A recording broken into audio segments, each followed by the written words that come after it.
So you can see I kind of divided this by design and construction, but notice that line is dashed, and it's halftone. There's a reason for that because the reality is, all this stuff affects each other. We have architecture, structure, MEP, FP, civil, landscape, you name it, lighting, food service, etc. Right?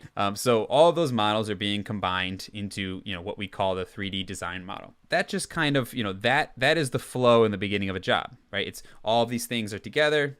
They get combined, and then that's the design model. That's what's used for documentation. That's what's used ideally for coordination, and so on and so forth. So let's just say, for argument's sake, that there is a line where we say, okay, now we're moving into construction.